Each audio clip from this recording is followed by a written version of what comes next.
They moved us because the winds actually picked up, and if you can look over here, you can see that the smoke is actually looking like a fog going along the street here all the way to 137 Ave. Good morning, Rob and Brenna. And as you can see, westbound White Ave is now back open after both lanes were originally closed just east of 99th Street. We don't know if the government is adding portfolios or just changing the faces to the names, but this is less than a week before the next legislative session starts. The building is so old, they have to actually plug the heaters into separate circuits. This one's there, that one's over there, that one overloads. The company wouldn't allow us to access the video because of privacy concerns, but this shot from our camera shows what it would look like, a full view of the back cab and a look out the front window. This pillar right here is actually a replica of the one over there holding up the balcony. They say that they believe the fire started here, went through the building and out the garage. From the picnic table, it doesn't take far for a wandering child to become out of sight,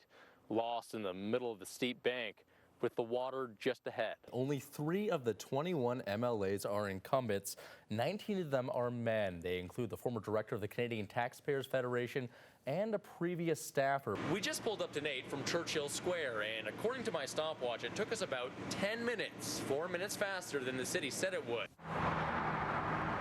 At his memorial, he's known as Uncle Alex, a young face surrounded by this message of sympathy.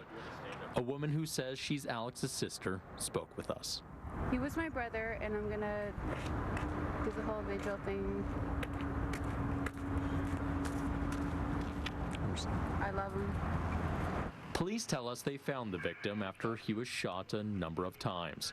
They found him in an alley outside Duster's Pub. He rushed to hospital, where he died. Was there any fights in the bar or anything? Not that I could see. Normally it wouldn't be hard to notice, but... Duster's has karaoke on Wednesday evenings. A person inside at the time says the music was so loud he couldn't hear anything. In the daylight, bloodstains in the snow. Police markers placed for evidence. No one we spoke to knew what led to the shooting. The people we spoke to had the same perspective, the same attitude, that this is just the area, that these types of things just tend to happen here. It's Edmonton, man. It's unpredictable. Things can happen at any point in time. Well, it's 118th Ave, so, you know, you kind of got to expect this, especially on a pub. As police search for a suspect vehicle and continue their investigation, a plea for the area to be cleaned up. We're gonna come here having a good time, but this place is garbage. Police say they'll have the autopsy done Friday morning. Josh Koenig, CTV News, Edmonton. According to the city, one of these trees is worth as much as a used car. Does this look like a $2,800 tree to you? No, not at all. Look how small this stump is. I can wrap almost 2 of my hands around this. In late 2014, then 19-year-old Devontae Suchit drove down this road in Twin Brooks when a cat ran across the street. The right side of my tire had already hopped the curve. He says he swerved to avoid the animal and hit a 3 to 5 meter tall elm tree, still not replaced.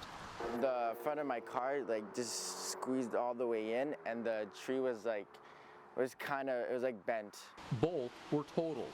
He didn't get a ticket, but what he did get a year later was a bill for $3,400, most for the cost of the elm. How can an asset value of a tree be $2,847.17 and the tree is already growing back? Devontae's grandmother, Grace Suchit, told the city she doesn't think the bill is fair. For a tree? No. The city says what Suchit did is the same as hitting a parked car. He's responsible for the cost. As for the price tag, they say it's based on the type, age, and location of the plant. But no word on whether they'll put in a full-size tree or a small sapling. Off camera, an employee at this hardware store estimates the price of a similar tree at $1,000 at the most, 1/3 the city's estimate. Does this look like it's worth $2,800 to you? Yeah, well, I'm not an arborist. City Councilor Michael Walter's office is in contact with the family. He says it's not his decision, but sees their point. If it's out of line with what it actually costs, then we shouldn't be charging them that much. $1,000, I'll pay for that. But $3,000 is just too much. I think it's a ripoff. For now, the tree is growing back, while the next step lies with the city's legal branch. Josh Koenig, CTV News, Edmonton. better. Go! For the Heck family, summer means baseball. And if you're playing on their team, you'd better wear blue. S. Because whether it's keeping up with the standings of their Jays, In the wild card, they're only 2 back. or putting one over the plate, it's a passion. And nothing keeps 6-year-old Roan from getting into the game. He's a go-getter, that's for sure. It's got quite an arm, too. He sure does. An accident 5 years ago hasn't slowed him down. At school, he's faster than some of the kids with 2 legs, so he has a lot of heart. And he's used it as an opportunity to show his allegiance before a trip to Seattle last weekend. I told him he should maybe get the Blue Jays because we're going down to the game, and he thought that was like the best idea ever. A 3-game series, one day, stood out. This is Russell Martin. They arrived early for autographs. It was first baseman Edwin Encarnacion who came up. He signed Roan's leg. Then the player came back. Said, "Could I have this for a second, buddy?" And so then he took it down, and Ron was a little nervous. What was going through your head?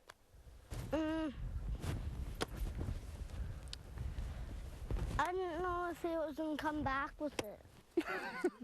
He returned it, full of signatures. Then when it came back out, I was really excited. We are with a very happy Heck family from Stettler, Alberta. The event was then recapped on the Jays broadcast on Sportsnet. But a week and a number of trades later, there are new players, and Roan is now missing some names. They're obviously superstar players. I hope they sign his leg because that would mean a lot to my brother. It was pretty cool. Not a bad day of baseball, huh? Nope. A home run, maybe even a grand slam, for sure. Josh Gernick, CTV News, Stettler.